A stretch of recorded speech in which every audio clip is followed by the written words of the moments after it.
Hi again, folks, and this is welcome to the next talk. This is on rehabilitation of head and neck cancer patients, and this is using the Johnson and Jacobson Chapter 13, as well as some supplemental material supplied by my colleague, Dr. Vrushali Angadi. Now, head and neck cancer refers to a variety of malignant diseases of the head and neck, including cancer of the upper aerodigestive tract, skin, salivary glands, thyroid gland, nasal cavity, paranasal sinuses, bone, cartilage, and metastatic tumors from other body sites as well. Now, the most common type of cancer is squamous cell carcinoma, and this can occur in the oral cavity, the oropharynx, the hypopharynx, or the larynx. Squamous cell carcinoma comprises about 80%, slightly more than 80% of head and neck cancer cases in the United States. Squamous cell carcinoma is associated with the use of tobacco and alcohol. And if the user and users of both tobacco and alcohol have a greatly increased risk of developing cancer. Infection with high-risk types of HPV is also a risk factor for squamous cell carcinoma cancer. Although the cancer varieties that are caused by HPV tend to have a better prognosis than HPV negative types. An interesting thing about head and neck cancer is that both the tumor itself as well as the treatment for the tumor can affect a patient's ability to eat and or speak, and it can affect sight, hearing, olfaction, and appearance as well. Treatment for cancer is generally based on a combination of maximizing survival and maximizing function. And it requires a team approach. So typically a head and neck surgeon, possibly a radiation and medical oncologist, nurses, SLPs, dietitians, physician's assistants, and a variety of other medical staff. So the most common presenting complaint is a sore that will not heal. And a presence of a lesion in the mouth that will not heal within 2 weeks should raise concern. So other common symptoms are things such as loose or painful teeth, bleeding from the mouth, pain, especially ear and throat pain, neck masses, hoarseness of unknown cause that lasts for 2 weeks, coughing up blood, and difficulty swallowing. There are a number of other signs and symptoms that are presented here. And it should be noted that cancers in the oral cavity tend to be more visible, so they may be diagnosed or caught earlier in the disease process. Cancers that are less visible, such as in the further back in the oropharynx, in the hypopharynx or larynx, they require specialized equipment for viewing, and so therefore they might be noticed less soon. So they might present as a more advanced disease. The exception being laryngeal cancer, which can be identified by its associated symptom of hoarseness. So risk factors for head and neck cancer include tobacco and alcohol use, as I mentioned previously, HPV, Epstein-Barr virus, heredity. So this is especially the case for thyroid cancers, a number of environmental factors as well. It should be stated that cancer does seem to have a genetic basis. There are certain individuals that are predisposed to developing head and neck cancers compared to other individuals. An individual might be a chronic smoker and never develop lung cancer, for example. However, another individual might be a non-smoker and be exposed to a small amount of a particular irritant, maybe environmentally, and that might trigger a biological cascade that results in or manifests as cancer. There's a lot of variability between individuals. So diagnostic tests for head and neck cancer include endoscopy and physical examination, examination done under anesthesia, direct laryngoscopy that is, performed in the OR, CT scans, MRI scans, PET scans, and ultrasound can also be used to visualize presence of tumors.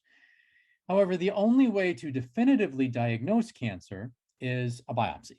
So typically something might be seen that's suspicious under endoscopy or physical examination that is then biopsied, or something could be present deeper, maybe viewed under a CT scan or an MRI or a PET scan that is then biopsied and then can be diagnosed as either cancer or not. So staging of head and neck cancer and the tumor node metastasis classification system. So cancer staging describes the extent or the spread of the disease at the time of a patient's diagnosis. Proper staging is essential in determining the proper choice of therapy.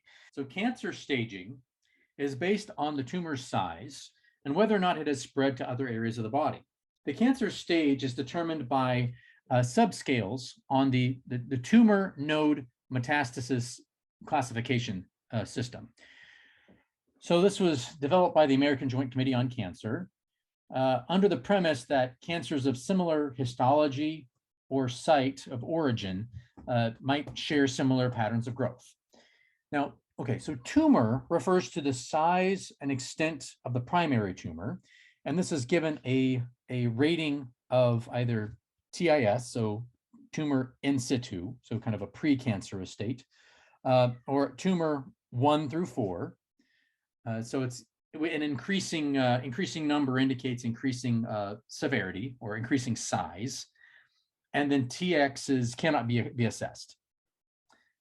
Node refers to the presence or absence and extent of lymph node involvement or metastasis in an area, in a local area, so nearby to the primary tumor. So these will be given ratings of either N0, indicating no nodal involvement or metastasis, to N3, indicating a large amount of nodal involvement, or NX, which indicates that the nodular involvement cannot be assessed. And then metastasis refers to whether or not the cancer is metastasized or spread to another distant part of the body. And so this is given a rating of either M0, so no distant metastasis, or M1, indicating presence of distant metastasis, or MX, indicating that the metastasis cannot be assessed. And I provided a number of helpful links for additional information on cancer staging.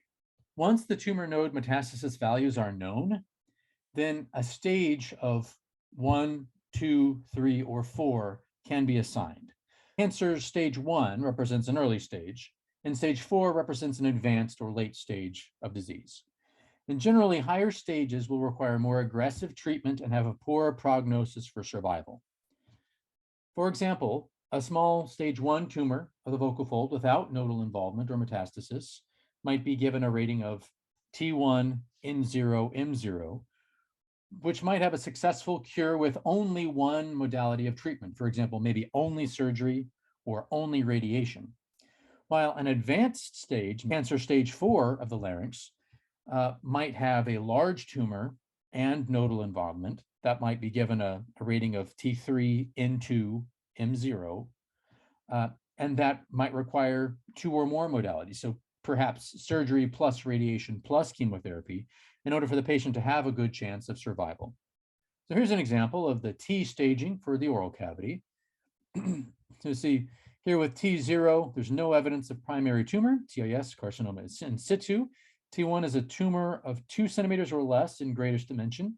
T2 is so greater than 2 centimeters, but not more than 4 centimeters in greatest dimension. T3 is a tumor greater than 4 centimeters in greatest dimension. And T4A and T4B indicate a tumor large enough to invade adjacent structures in addition to the primary structure. Here's an example of T staging, tumor staging for the larynx, so glottal cancer. Here we have T0, no evidence of primary tumor, TIS, carcinoma in situ, so kind of a precancerous state. T1, tumor is limited to the true vocal folds with normal mobility. T1A, tumor limited to 1 vocal fold. T1B, tumor involves both vocal folds. T2, tumor extends from the vocal folds to the supraglottis and or subglottis, and or with impaired vocal fold mobility. T3 indicates that the tumor is limited to the larynx with vocal cord or vocal fold fixation, so immobile vocal folds, and or invasion of the paraglottic space, and or inner cortex of the thyroid cartilage. And then T4A and B indicate a tumor of sufficient size to invade adjacent structures. Here are examples of the node and metastasis staging for oral cavity and larynx. So here we have regional lymph node ratings here. So in 0, no regional lymph node metastasis. In 1 is metastasis in a single same side lymph node, 3 centimeters or less in greatest dimension. In 2 is metastasis of a single side lymph node greater than 3, but not more than 6 centimeters in greatest dimension, and a few other possibilities as well. In 2A is metastasis in a single ipsilateral lymph node greater than 3, but not more than 6 centimeters in greatest dimension. In 2B is metastasis in multiple ipsilateral same side lymph nodes, none greater than 6 centimeters in greatest dimension. That's my cat. Okay. In 2C is metastasis in bilateral or contralateral lymph nodes, none greater than 6 centimeters in greatest dimension. And in 3 is metastasis in a lymph node greater than 6 centimeters in greatest dimension. And then distant metastasis is either no distant metastasis, M0, or distant metastasis, M1. And here you can see, given a T, N, and M rating of a particular amount, what the corresponding cancer stage will be. So there's more than one way, for example, to get a rating for a cancer stage 2 or a cancer stage 3. You could get a cancer stage 2 with a T classification of 1 or 2, a nodular classification of 0 or 1, and an M classification of 0. So all of these combinations result in a cancer stage of 2, and so forth. So you can kind of see which TNM combinations result in which cancer stage. Here is an overview of a variety of different sites of head and neck cancer and the associated tumor histology, common tumor histology for those sites, and as well as some notable features. The overall survival rate of a particular head and neck cancer varies by the site that the cancer is found in, the stage of cancer, and the histology. So here's an example of 5-year survival rates from the SEER website. This is for the year 2009. And you can see that the overall survival by site is listed here. You can see that the survival rate, the 5-year survival rate for hypopharyngeal cancer is by far the lowest. Lip has a very high 5-year survival rate. Oral cavity and oropharynx and larynx have reasonably high survival rates, being greater than 50%. However, hypopharynx only 33.3%. I have also supplied a few resources for information about statistics and survival rate relative to site. And this is an approximate distribution of sites of squamous cell carcinoma arising in the mucosa of the head and neck region. So you can see that this is kind of the proportion of all head and neck squamous cell carcinomas by site. You can see that most of the greatest proportion arise in the larynx. So 36% of all squamous cell carcinomas are found in the larynx, with a majority of that percentage being found in the glottis. Head and neck cancers can be found in the oral cavity, in the pharynx, in the larynx, in the paranasal sinuses and nasal cavity, in the salivary glands, at the skull base, in the thyroid and parathyroid, in the lymph nodes, and in other locations, as well as the esophagus. Here's an example of normal, healthy anatomy for the oral cavity, floor of mouth, and hard and soft palate, as well as buccal mucosa. Here's some more pictures of normal, healthy anatomy with a patient with dentition, so with teeth, edentulous, without teeth, of the region known as the retromolar trigone, right here, and the external lips. Here's more normal, healthy anatomy. So showing the tongue dorsum, as well as the lateral border of the tongue. And here are some normal anatomical variants and benign conditions. So we're talking about non-cancerous conditions. So here we have a torus palatinus, so a bony outgrowth of the hard palate here. Here's a larger bony outgrowth, torus palatinus, non-cancerous. And here is a torus mandibularis, so a bony outgrowth of the mandible. I have torus mandibularis. So It's a bony outgrowth that is a normal anatomical variation, a benign condition. And here is a cleft palate, something that we'll talk about in the next section. So something that can be have a major impact on speech and swallowing. However, something that is not malignant, not a cancerous state. There's a few tongue ulcers, a bite line, and another ulcer. Here's a cold sore, an angular colitis. Here we're starting to get into some suspicious lesions. So there might be associated pain or bleeding. And so when you see something like this, you might start to suspect maybe a precancerous state. So leukoplakia and non-healing ulcers. A hallmark of cancer is the irregularity of the borders. This is a common characteristic that separates what you might perceive as being benign versus malignant lesions. And it makes sense that cancer or precancerous conditions would have irregular borders because cancer is uncontrolled cell growth, right? And so if you have uncontrolled cell growth, you would expect the borders, kind of the peripheral boundaries of this disease to not be regular or symmetrical. Mm-hmm. It's associated with pain and bleeding. Pain is always a symptom that you do not ignore, right? And leukoplakia is a precancerous condition. And given a diagnosis of leukoplakia, the chances of the person getting cancer go up by about 80%. So with this lesion here, this leukoplakia lesion, we could say it's left side, well localized. It's kind of white and patchy. It's located on the undersurface of the tongue on the left side. It's closer to the anterior tongue, and it's lateral to the lingual frenulum, you might say. So that would be kind of a description of this particular lesion here. And you could note the irregularity of the borders. This leukoplakia here is taking up the entire lateral border of the tongue on the right side, and it's not well localized. And the dorsum of the tongue appears to be healthy. This non-healing ulcer here is located on the right lateral side of the tongue, and it appears to be quite large. And if this is associated with any pain, that needs to be noted, and it would likely require a biopsy, as would all of these lesions here. And this particular lesion here looks like it has eaten into the mucosa. You can see the yellowish color there. And any ulcerated lesion can turn yellow or green depending on the level of destruction. And it looks like there's even extension to the undersurface of the tongue a little bit. Whereas with these ulcers, there's typically pain associated.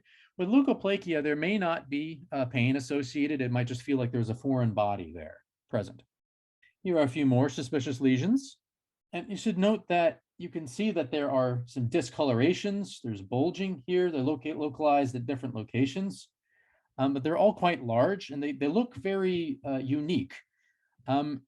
There's not quite anything that looks exactly like cancer. Cancer is very unique.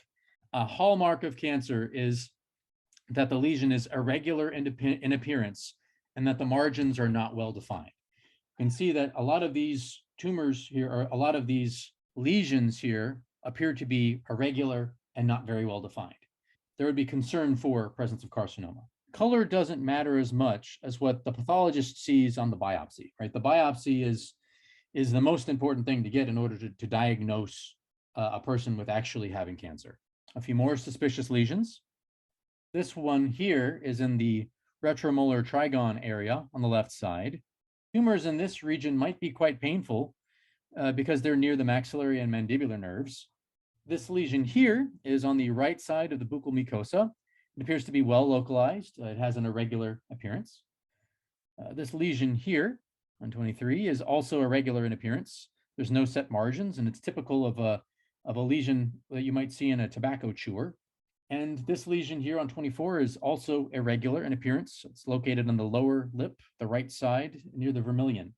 Okay, now normal oropharynx in a healthy individual. And here you can see the U is given, indicates the uvula, and the T's indicate the lingual tonsils. So here we have a few anatomical deviations in benign conditions. So 28 here, you have an example of thrush candida. So it's very diffuse. This can cause pain, itching, irritation. Maybe the back of the throat might feel kind of like sandpaper. And here on 29, this is an example of strep throat. And there appears to be a yellowish fluid excreting kind of a whitish yellowish fluid excreting from the tonsils, possibly exuding pus.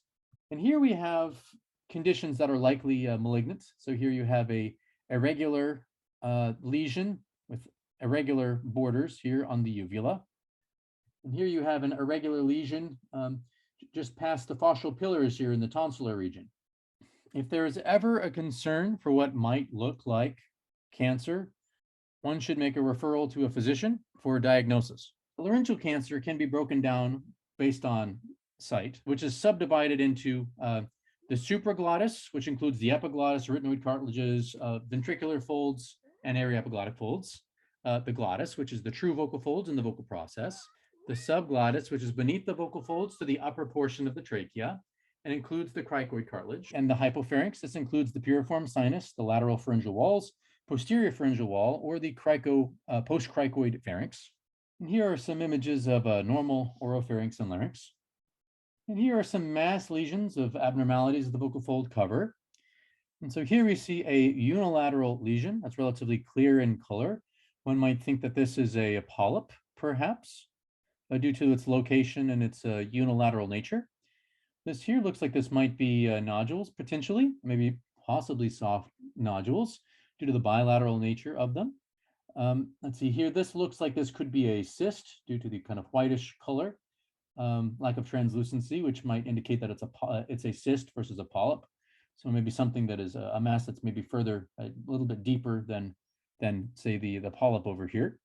This looks like this might be a granuloma here, since it's on one side close to the arytenoid here. So possibly associated with hyperreduction or possibly reflux or both. And then here on 32, we have something with very irregular borders that looks very suspicious.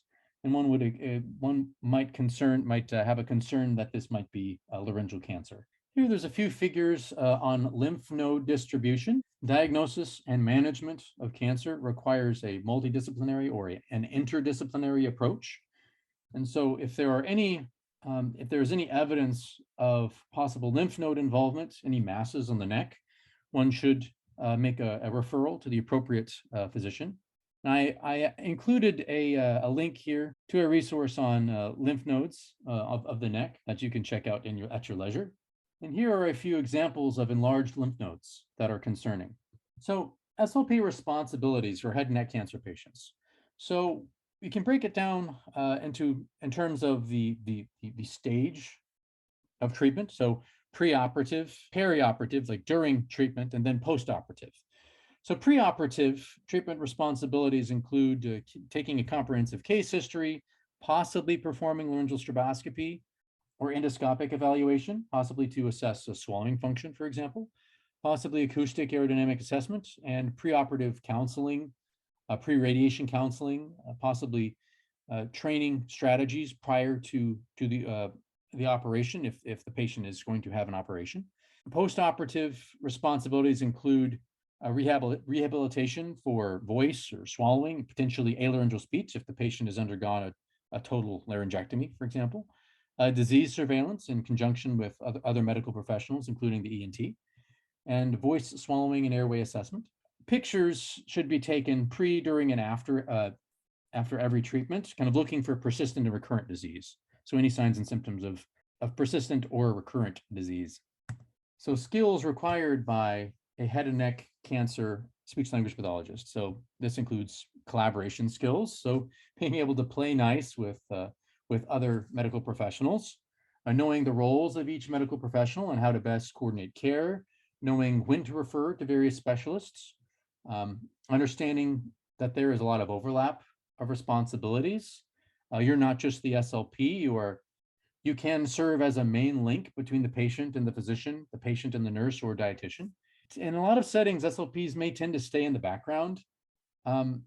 However, just remember that you are not a subordinate. The medical doctors bring a lot to the table, but so do you, given your particular set of skills relative to voice and speech and swallowing function. So there's not a need to be subservient by any stretch of the imagination. It should be noted, though, that we assess function, we don't diagnose disease. So any diagnostic procedure has to be performed in conjunction with a head and neck surgeon who gives the diagnosis. And therapy often has to be approved by the physician as well. So you can't see patients for therapy unless the physician signs off. And when you're writing your reports, you can't state that the patient has cancer or squamous cell carcinoma, for example, unless they've already been previously diagnosed with that. You might just say in an assessment that the patient has a suspicious lesion with concern for carcinoma, for example. And you can talk about the functional aspects of voice or swallowing.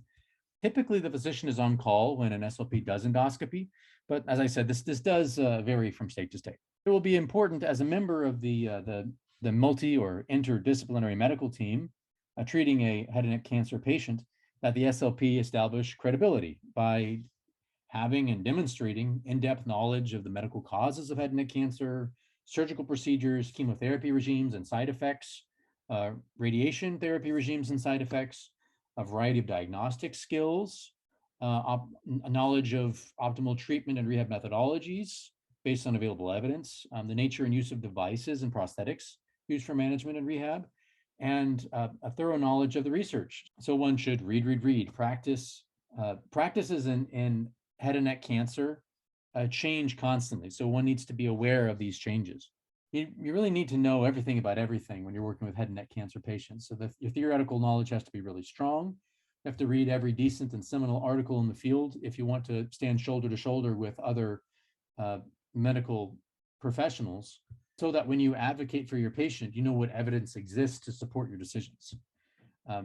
So saying, well, I chose this methodology because my supervisor did it, that's not a really good reason to do something. So you have to know the why behind it, and you have to stay up to date on research. And your diagnostic skills have to be very good. You should be able to know the difference between benign and malignant lesions by sight. In some cases, if you're working in a head and neck cancer center, for example, maybe the primary physician, the experienced physician might not be there at a particular time, and so you might be with a junior resident whose diagnostic skills are not up to par, perhaps. And so, in those cases, your diagnostic skills might even need to be as good as that of the physician. So, just having very good diagnostic skills is very important. Knowing what to expect after surgery. Will the patient require a PEG tube? What will the stay be? How long will it be? Will there be a big incision? How long will they have to have the PEG tube in place? Will they have to have a trach tube? How long will that need to happen? How long will the trach tube need to be in place? A lot of this information does come with experience, but you can also read articles as well. And just to remind you here, unless a biopsy says that it's cancer, you don't have confirmation that it's cancer. And it's so important that you have a biopsy, a CT, a PET scan, et cetera, to know what the cancer is, if it is cancer, or you can't plan treatment accordingly. You need to know if there's lymph node involvement, or you can't plan treatment accordingly. And note that superficial lesions of the mucosa oftentimes don't show up on, for example, CT scans. They might be missed. So endoscopy might be a viable assessment method for superficial lesions. You need to know about different cancer subtypes. SLP intervention for head and neck cancer patients is very hands-on. You have to get used to blood, mucus, secretions, tracheostomy, et cetera. Be able to palpate nodes, change prostheses, suction patients, be familiar with and competent in performing rigid and flexible endoscopic examinations, palpating structures to make sure that things feel right. And in these types of patients, if you see cranial nerve deficits, you might be thinking tumor rather than just paresis or paralysis. Obviously, you want to take universal precautions when working with patients with an open stoma. And this is also important for immunocompromised patients as well. It is very important for a speech language pathologist to have empathy and to use a patient-centered treatment approach and have good counseling skills. He will likely have to counsel the patient and the family members, other caregivers. It should be noted that patients might retain about 20% or less of the information that they're given on the first day. It's a lot to be thrown at a person. They might just remember the diagnosis and really not much else. So you have to be okay with repeating themselves, and it might be a good idea to supply them with written information as well. Kind of in your bedside manner, it'd be good to kind of achieve a balance between objectivity, like information presenting, and then demonstrating care for the patient and, thinking about how the disorder might affect the patient's quality of life. It'd be good to to talk to the patient and the family to involve them in the care plan, what their expectations are, and you might need to be involved in palliative care considerations in the life. Um, really understanding what it is that your patient wants in a variety of circumstances. Note that the needs of the patient will vary substantially over time. So the speech language pathologist has to understand the nature and the implications of different treatment phases and how intervention should be targeted in order to optimize patient outcomes. The time from diagnosis to treatment, as I mentioned, it's a whirlwind for the patient and the patient's families, both emotionally and practically, especially if there's advanced disease. Like the time from diagnosis to treatment might be extremely short in some cases. And so you're meeting with patients, family members, caregivers, and anyone who has a significant role in the patient care is critically important. And it's always done in conjunction with the other members of the team, including head and neck surgeons. SLPs might perform objective analyses. So one has to be competent in acoustic and aerodynamic assessment and analysis. They might perform laryngeal visualization examinations. So you have to be competent in use of flexible and rigid stroboscopy or flexible and rigid endoscopy, possibly fees, modified barium swallows. If dysphagia is a concern, you kind of have to establish a baseline level of function preoperatively so that you know what the baseline level of function is. And do they have any previous impairments in any of the areas that we deal with? Do they have any impairments in voice or swallowing or speech, cognition or language? Are there any neurological diagnoses or other medical comorbidities that could affect treatment? Also, in the preoperative phase, you'll need to get a thorough case history. So you'll need to know what the history of the problem is, their aspects of the patient's social history, medical history, surgical history, all of these things. What was the onset like? The progression? What are the symptoms? Are there any red flags? For example, this hoarseness that might last 2 weeks or more without any precipitating cause. What their typical social behaviors are and how this diagnosis or the potential ramifications from the treatment might affect their lifestyle or habits. Are there any swallowing complaints? What are the signs and symptoms, if so? Red flags might include unexplained weight loss or breathing problems. Ask about voice and swallowing and respiration, airway patency. You can cover all the main components there. Does the patient have a family history of cancer, or do they have a history of alcohol or alcohol abuse, or are they a chronic smoker? History of surgery, especially heart surgery, anything that could make them medically fragile, any complications that occurred with the surgery. These are all good. All of this is good information to have. Aspects of knowledge of their general medical condition, a variety of practical issues, and the patient's vocational, avocational, social, and family needs and responsibilities. All good information to have. So pre-treatment meeting or counseling or education with a speech language pathologist. This might include things like reviewing important information. The family and the patient can ask questions and plan for the future. And as I mentioned before, it would be good to provide a written summary of materials for the patient and repeat information as much as needed, because the patient and the family might retain only a small fraction of what is given in the initial session. And note that every patient is different. Some patients want to know all the details, while others want to briefly hear only the most important information. You might ask what the patient or the family member has been told previously and what they understand about the nature of the intervention. That way you can kind of gauge the patient or the family member's level of understanding and correct any misperceptions about the treatment and provide new information as needed. You might discuss short and long-term impacts of treatment on voice, speech, breathing, and swallowing. You might kind of educate on basics of anatomy and physiology with visuals. Discuss plans for short and long-term communication. Discuss if permanent changes are expected. Arrange for visits with another patient in similar circumstances to kind of form support groups. Discuss rehab treatment timelines, rationale for treatment, importance of follow-up, pre-radiation or surgery counseling, talk about side effects, what's expected to change afterwards, and schedule swallow therapy or voice therapy as needed for possibly for prophylactic exercises, so that the patient can achieve a certain level of competency before the surgery is even begun. For example, that might help with carryover through and past the treatment procedures and improve outcomes. Peri-treatment responsibilities. So during the treatment, you might perform a variety of swallowing assessments, determine the need for an NG or a PEG tube, assess their nutritional status in conjunction with a dietitian, surveil the disease, provide swallowing therapy, discuss chemotherapy side effects, can educate on, and surveilling the disease might involve looking for size and color changes. Post-operative treatment responsibilities of the SLP in the short term include dealing with the immediate post-operative challenges. So things like pain, fatigue, confusion, the need for assistance with self-care, reduced mobility, et cetera. The implications of having a trach tube or feeding tube, being in PO, et cetera. So providing swallowing exercises to strengthen the oropharyngeal mechanism, for example, prior to PO trials.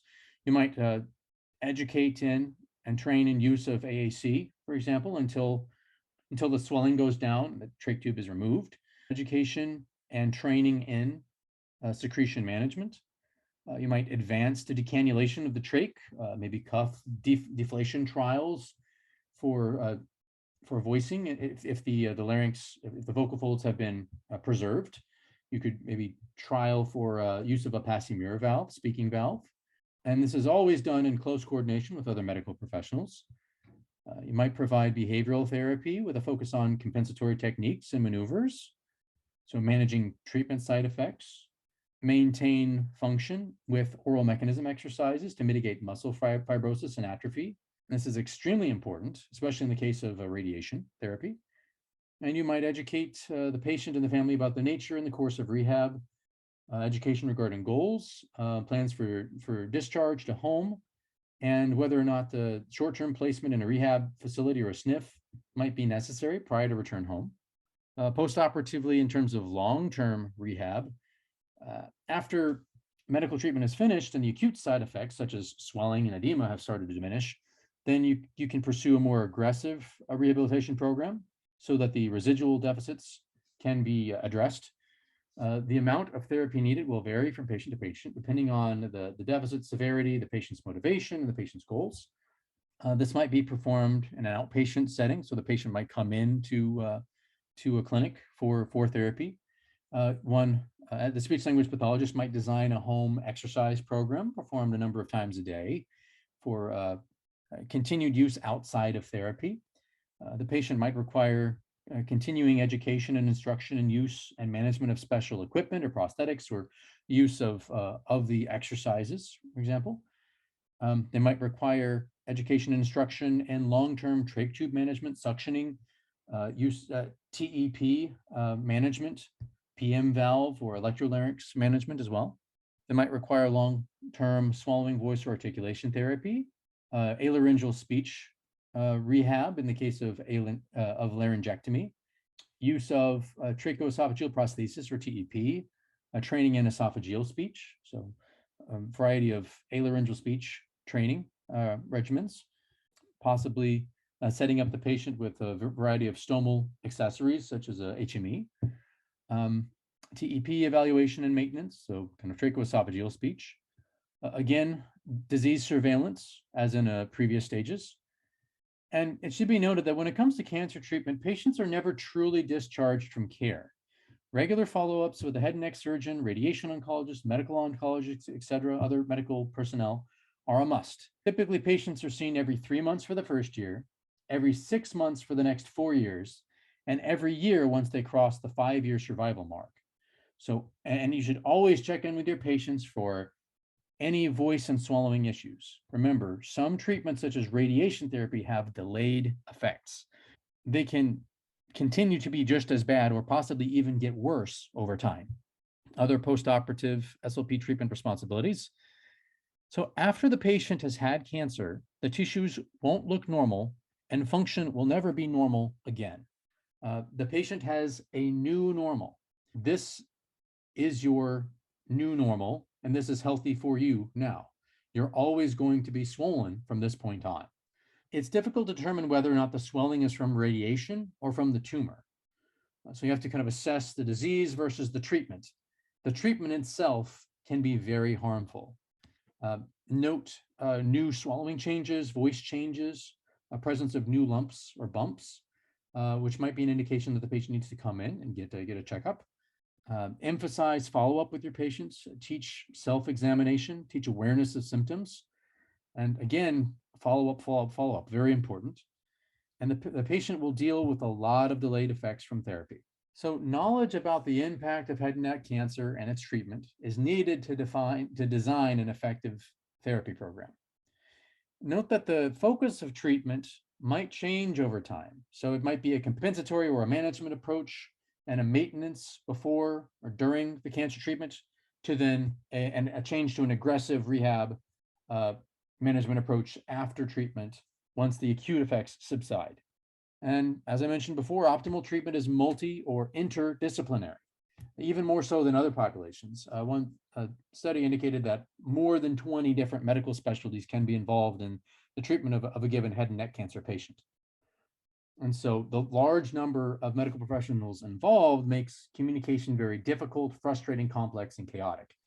So therefore, many institutions rely on care coordination, nurses, or social workers for coordination and scheduling. So it's important to communicate well and facilitate communication with the other healthcare professionals in a multidisciplinary or an interdisciplinary healthcare environment.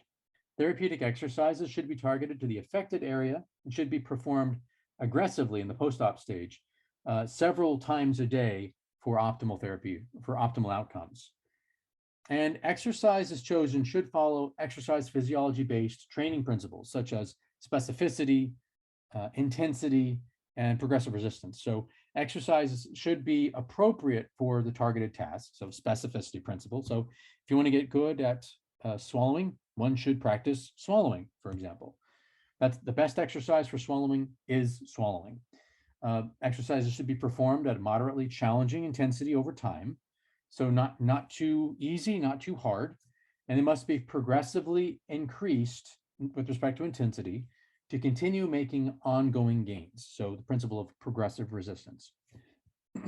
Should be noted that in early stages, with patients with dysphagia, aspiration is oftentimes unavoidable. So therefore, nutritional support, such as tube feeding, is oftentimes essential when teaching the patient how to swallow the safest consistencies in limited amounts. So you might have to do a number of exercises and maneuvers without anything in the mouth, without any PO trials at first, before you can progress to PO trials later on in the course of therapy.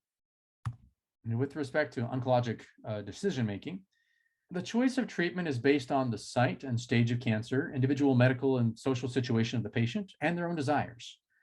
The head and neck oncologist will discuss various options, pros and cons of each option. And there will be multi or interdisciplinary support from a surgeon, medical oncologist, radiation oncologist, speech language pathologist, nurse, and other medical specialists as well.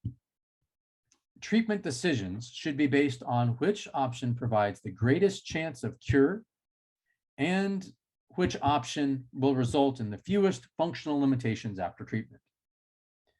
So treatment for cancer is based on the triad of surgery, chemotherapy, and radiation therapy. Surgery and radiation are sometimes used alone, but chemotherapy is rarely used alone, except in the case of palliation. So to decrease the symptoms or decrease the suffering of a patient without trying to actually cure the disease. Early stage disease can often be treated adequately with either surgery or radiation alone, whereas high stage or advanced disease might require multi-modality treatment.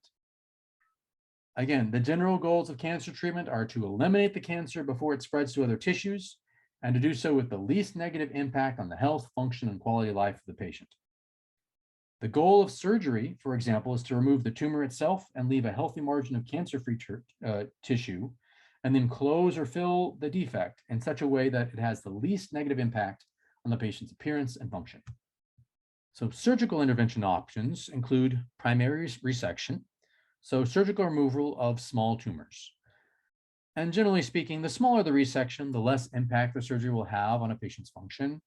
And if there's more extensive surgery, then there will be more impact on a patient's function. Rehab may begin as soon as the surgeon medically clears the patient, and interventions typically include compensatory maneuvers such as chin tuck, Mendelssohn, head turn, etc., range of motion and strengthening exercises, and a number of other aggressive speech and swallowing interventions. And this is limited primarily by postoperative pain and swelling. There are a few minimally invasive surgical options, such as transoral laser microsurgery, which uses a CO2 laser and has a targeted removal of the tumor with limited damage to surrounding tissue. Another option is transoral robotic surgery, TORS, which uses the Da Vinci robot to resect tumors. And this is shown through a number of research studies to have excellent functional and oncologic results. And again, the nature and extent of the deficits of the defects depend on the extent of the surgery and of the structures resected. A composite resection may be required when cancer is not restricted to a single anatomical structure, or when the tumor is so large that adjacent sites must also be removed to accomplish regional control of cancer. And in the case of a very large tumor, reconstruction is often required using tissue from another body area. And this can be accomplished either with a local flap or a free flap. A local flap is when the surgeon mobilizes an area of tissue from the body area adjacent to the defect and then sutures it in place to close the defect. So the flap is connected to its original blood supply. It's not detached from its original location. A free flap, on the other hand, is when a piece of skin or muscle or bone is removed from its original location and then attached to a new location, and a new piece of tissue has to be reconnected to the blood supply in a new area of the head or neck. So it's a much more technically complex procedure. Rehabilitation after surgery is structure dependent. It will depend largely on the structures removed and how the removal of these structures affects a patient's function. And the speech language pathologist might employ a combination of accommodation, compensation, and strengthening of surrounding musculature. So, for example, range of motion and strengthening exercises such as Shakir, Sitar, Mendelssohn, and Masako. Postural changes such as modification of food placement within the oral cavity to maximize sensory input, positioning food on the strong side of the patient's oropharyngeal mechanism, possibly lifting the chin to aid in posterior transit, given an inability to move the tongue superiorly to push the bolus back, for example. Textural modification to compensate for lack of dentition or oral control or mobility. A variety of swallowing maneuvers, such as supraglottic swallow, double swallows, alternating solids and liquids, for example, in the case of dry mouth or xerostomia. All of these, any or all of these can be utilized to help facilitate increased swallowing safety and function. Intraoral prosthetics may be used after surgery, depending on the extent and location of surgery. And prosthetics might be used to decrease the amount of space that the remaining structures must overcome, or help to compensate for missing anatomy. So, for example, palatal drop prostheses might be used to lower the roof of the mouth so that the remaining tongue can create oral pressure for oral transit during swallowing, or to make lingual contact for speech articulation, for example. Or a palatal lift prosthesis might help raise the palate in the case of velopharyngeal insufficiency, for example. Or a palatal obturator might fill a surgical defect when there's insufficient palatal soft palate tissue. Prosthetic management requires evaluation by a prosthodontist to fit the patient for the prosthesis initially, and then by the SLP in order to determine the ability of the patient to functionally use the prosthesis, or to use the prosthesis in a functional way during speech and swallowing. And then the patient might have to return to the prosthodontist in order to have it adjusted such that the function is improved, to make modifications to the prosthetic structure in order to accomplish improved function. So, management of laryngeal cancer, the patient might undergo a partial laryngectomy. So a vertical hemilaryngectomy is one option, where half of the larynx is removed. And this might include the true vocal fold on one side, the arytenoid on one side, and the thyroid cartilage on one side. A trach and feeding tube are temporarily needed in many cases until the post-op swelling subsides. Voice after healing following vertical hemilaryngectomy is often characterized by hoarse voice and decreased loudness. Swallowing deficits, including increased risk of aspiration and penetration, may be present due to reduced airway closure. And rehab oftentimes will involve working towards decannulation, followed by maximizing voice efficiency and conservation and airway protection. And swallowing therapy might involve a variety of maneuvers, postural strategies, and temporary diet texture modifications. A patient might undergo a supraglottic laryngectomy, where a section of the larynx above the level of the glottis is removed, including the hyoid bone, epiglottis, ventricular or false folds, and advanced disease might even require resection of the vallecula, tongue base, or arytenoid. In this procedure, the true vocal folds are spared, so therefore voice is expected to be fairly normal after healing from surgery, after the patient heals from surgery. This will also require a temporary trach and feeding tube in many cases. Oftentimes, dysphagia symptoms are present after the surgery.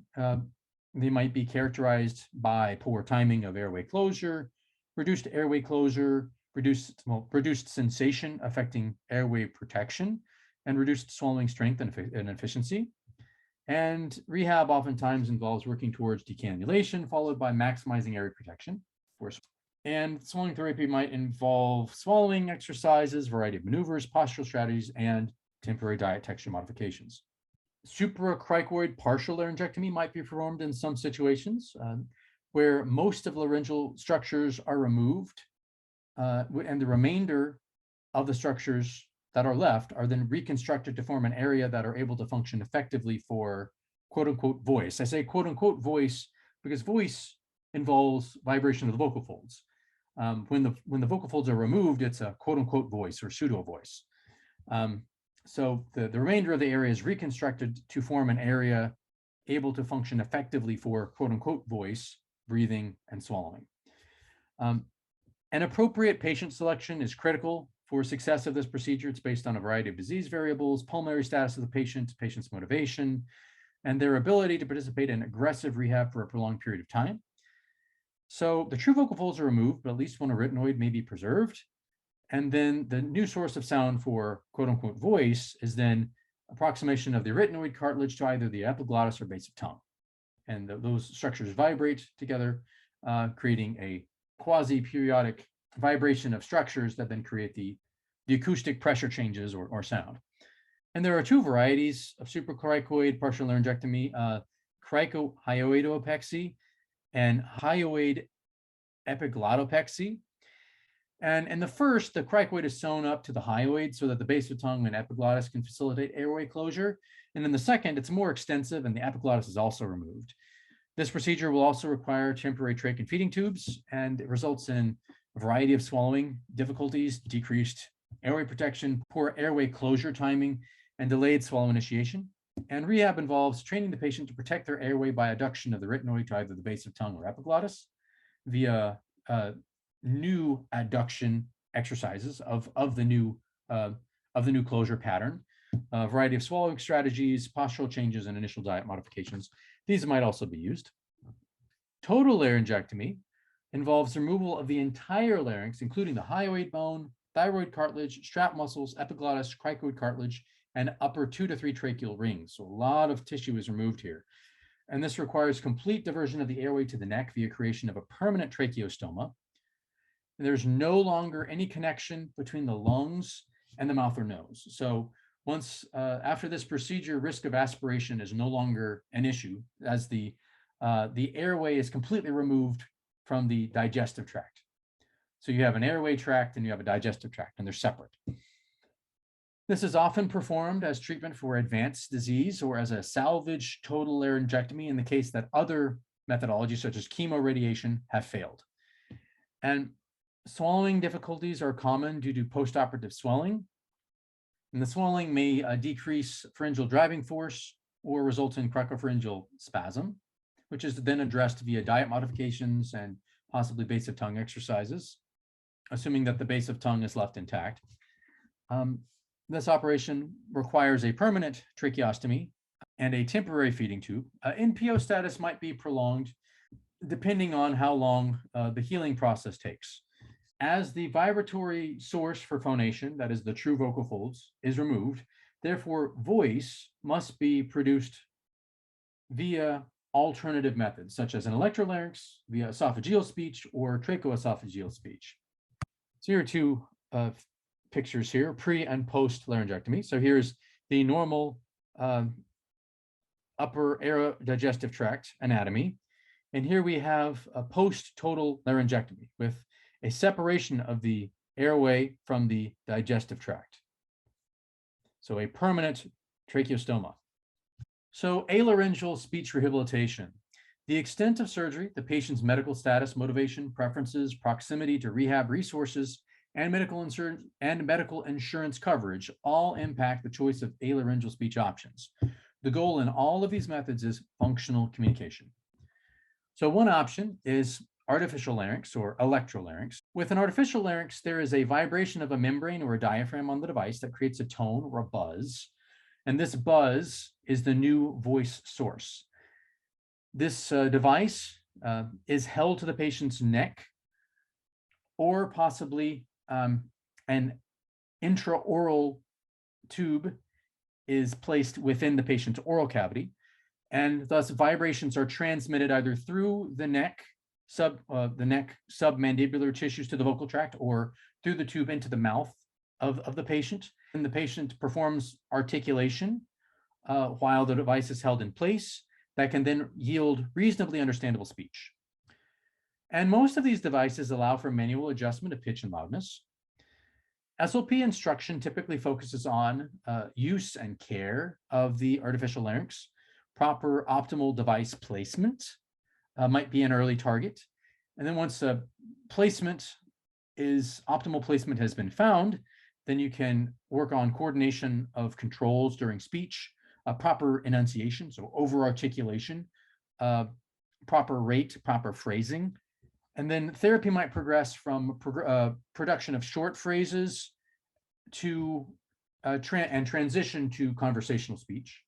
And education of the family and caregivers and medical staff on artificial laryngeal speech is essential for the success of this modality. Advantages of artificial larynx can be used after a few days postoperatively, low daily maintenance costs. There's no surgical procedure in order to use it, and it achieves reasonably good loudness. Disadvantages include that it requires the use of one hand, so it takes out the use of one hand that could be used for other things. It may be visually distracting to a listener, and it sounds relatively unnatural, according to some users and speakers. Contraindications include presence of significant or severe dysarthria, cognitive impairment of the patient, reduced manual dexterity, and aphasia. And here is an example of artificial laryngeal speech.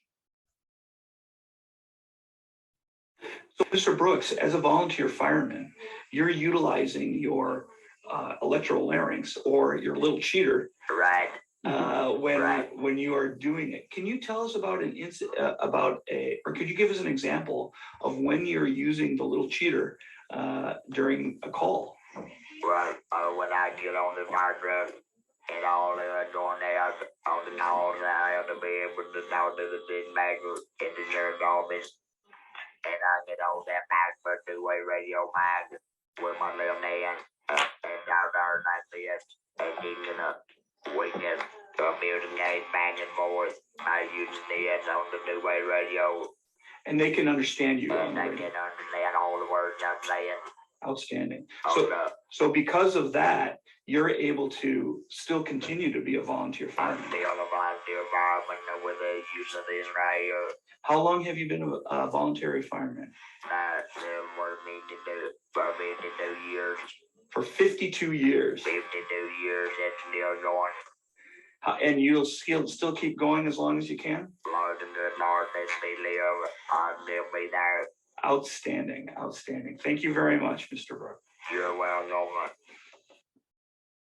Another option is esophageal speech. So this uses the PE or pharyngoesophageal segment as the vibratory source. And it requires the patient to control air from the oropharynx, pass it into the upper esophagus through the PE segment, and then immediately return it, setting the PE segment into vibration.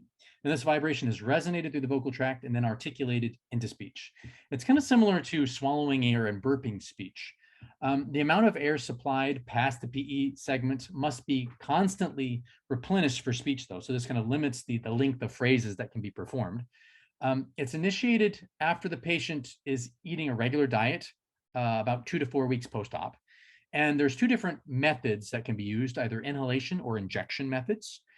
The speech language pathologist's goals for use of esophageal speech include achieving adequate esophageal voice quality, reducing the latency of sound production, achieving adequate articulatory precision, developing good speech rate in these patients, and advanced goals might include achieving adequate inflection patterns, stress patterns, pitch, and decreasing secondary behaviors that can exist, like facial grimacing and noise from air going through the stoma.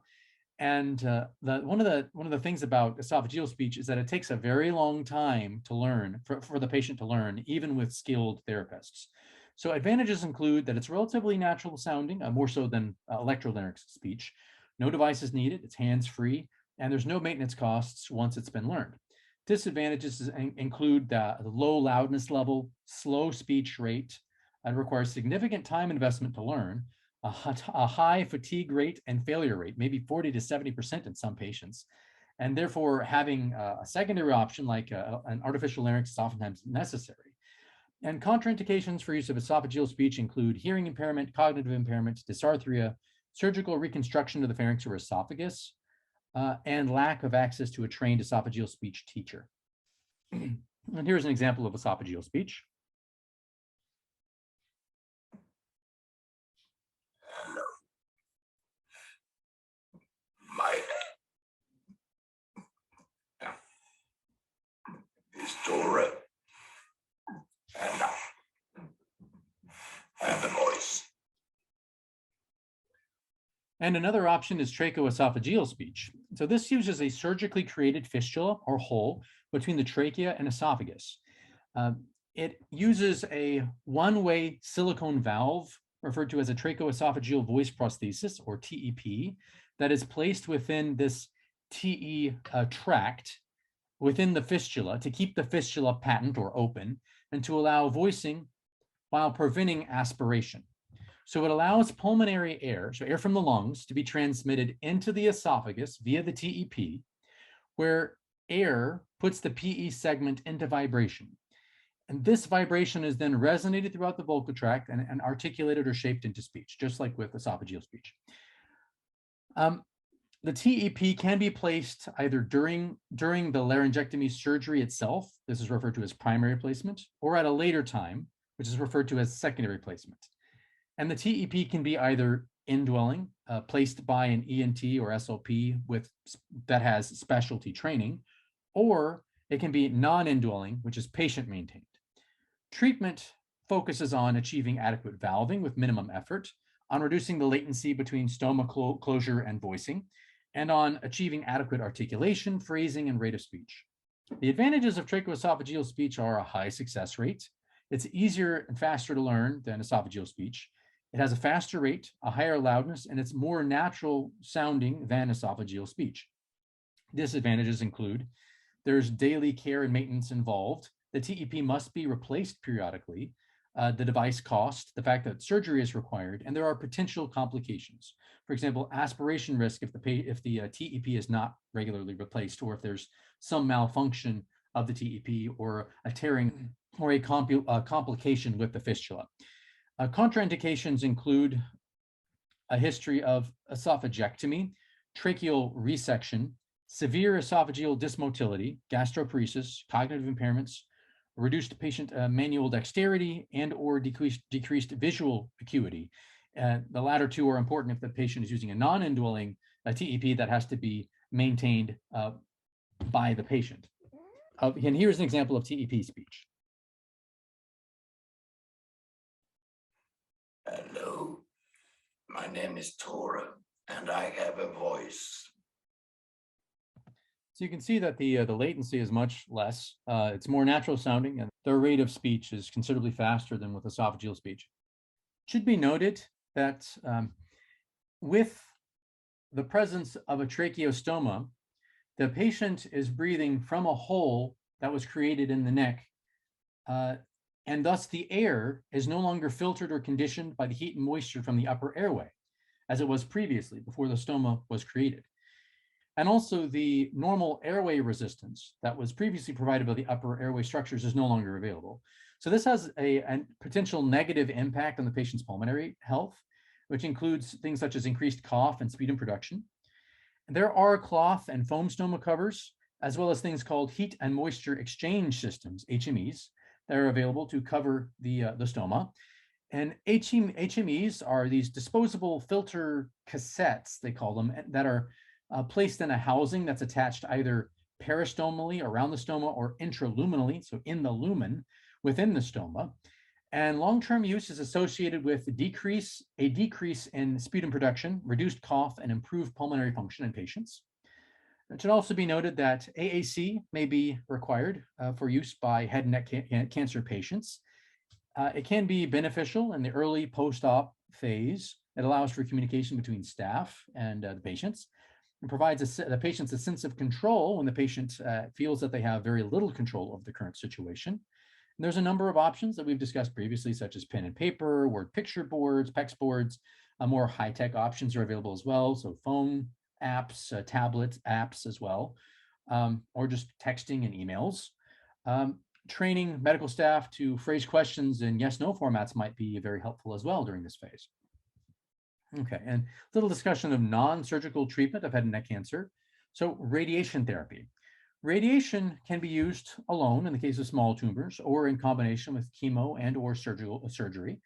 And this can be used for cure or for palliation, so reducing symptoms of incurable cancer. And it can be provided before surgery to shrink the size of a tumor or after surgery in order to eliminate any residual cancer within the surgical area. And with radiation therapy, high energy radiation from X-rays, gamma rays, or other sources can be used to kill fast-growing cells, including cancer, within this targeted area, but it will also kill other fast-growing cells as well within the radiation field. So, for example, the lining of the air digestive tract. And it's common for the patient to receive radiation therapy 5 times a week for 5 to 8 weeks at a local hospital or clinic. And radiation doses are measured in units called grays. One centigray is a measure of the amount of radiation absorbed by 1 kilogram of human tissue, an amount that is 1/100th of a gray. And it should be noted that different cancer cells require different amounts of radiation in order to be destroyed. Common side effects of radiation therapy include dysphagia, odynophagia, or painful swallowing, and dry mouth, or xerostomia. These are 3 of the most common ones. Other side effects include diminished taste, skin irritation, tissue swelling and hardening, breathing problems secondary to edema, decreased salivary flow, trismus or decreased mouth opening, hoarseness, tiredness, nausea, mucositis or mucosal inflammation, hypothyroidism, lymphedema, edema, muscle fibrosis, very common. This can be prevented during and after surgery with use of exercises for strengthening and range of motion, dental caries, and delayed wound healing. The dose of radiation is cumulative with radiation therapy. Therefore, many side effects will progressively worsen over the course of treatment and remain so over time before they begin to improve. And other changes might even worsen over time without targeted exercise and stretching therapy. So, for example, fibrosis of tissue in an infected area can become worse over time. So the use of strengthening and range of motion exercises is very important. And so a patient might have progressive dysarthria, dysphagia, and or dysphonia for months to years after completion of radiation therapy. Characteristic swallowing impairments caused by radiation therapy may include a variety of oral, pharyngeal, velopharyngeal, and esophageal dysfunctions, as well as voice changes. Voice changes include reduced vocal loudness, reduced pitch, hoarseness, breathiness, vocal fatigue, secondary to edema, muscle atrophy, mucosal dryness, and fibrosis of the affected areas. And there is evidence that voice therapy and swallowing therapy can improve these deficits. A little note here about therapy to address trismus. So trismus is reduced mouth opening that is caused by radiation therapy, and it's due to tonic contractions of muscles of mastication that lead to reduced mouth opening. And this is common in patients that receive radiation therapy to the TMJ joint, the temporomandibular joint, and or masseter or the pterygoid muscles.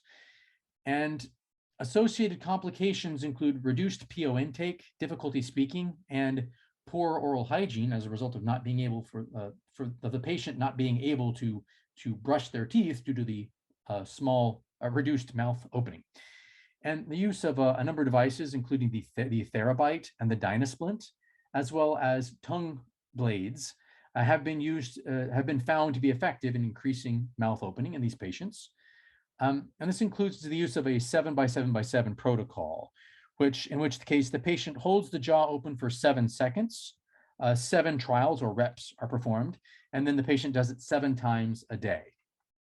Evidence indicates that jaw mobilizing devices such as the Therabite and the Dynasplint tend to yield better results than tongue blades, however, tongue blades are better than nothing. I should point out that the Therabite is somewhat cheaper than the Dynasplint, with the former being about $200 and the latter being about $500. Other non-surgical treatment of head and neck cancer, chemotherapy. So like radiation therapy, it's used to reduce the risk of residual cancer remaining after surgery treatment, especially if the primary tumor is large and there's a risk of metastasis. As I mentioned previously, chemotherapy is rarely used in isolation, except in the case of palliation. It's oftentimes used in combination with radiation therapy and or surgery. Chemotherapy is a systemic therapy. That is, it cannot be targeted to a specific area of the body. It's delivered in the bloodstream or ingested orally, and it has generalized effects throughout the entire body. The selection of a particular chemotherapy agent among a large number of possible chemotherapy agents is based on the tumor type and its location.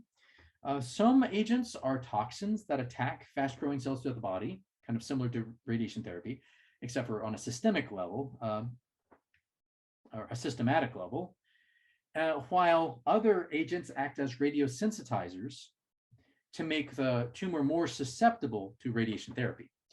Side effects of chemotherapy include nausea and vomiting, reduced appetite, weight loss, hair loss, suppressed immune system function, hearing loss in some cases. There are some agents that are known to be ototoxic, fatigue, sores in the mouth, bleeding, bruising, allergic reactions, and damage to internal organs in some cases. Concurrent chemotherapy and radiation, or chemoradiation, is sometimes also used. Chemoradiation or chemotherapy plus radiation therapy have been found to provide cure rates similar to those of surgical resection. Chemotherapy might act as a radiosensitizer and improve efficiency of radiation therapy. And chemotherapy acts systematically and may also eliminate distant metastasis. The side effects for concurrent chemotherapy plus radiation are the same as those listed above for each individual modality. However, side effects might be greater intensity given a combination treatment approach. Evidence indicates that feeding tube dependency rates are higher in combination chemotherapy and radiation versus just radiation therapy alone. Strategies to reduce the functional impact of chemotherapy and radiation and improve functional outcomes for the case of xerostomia, for example, might include the use of intensity modulated radiation therapy instead of the beam approach. So intensity modulated therapy focuses the radiation on a smaller area, so you're limiting the exposure of the surrounding normal tissue to radiation. The use of cytoprotective meds, which might reduce the risk of mucosal injury and mucosal inflammation, and the use of sialogogues, which are saliva-producing medications, as well as topical moisturizing agents. Other strategies that might reduce the functional impact of CRT include the use of particular therapeutic protocols to maximize swallowing recovery, such as recommended by Rosenthal et al. So a variety of exercises to strengthen the suprahyoid, laryngeal, base of tongue, and pharyngeal structures.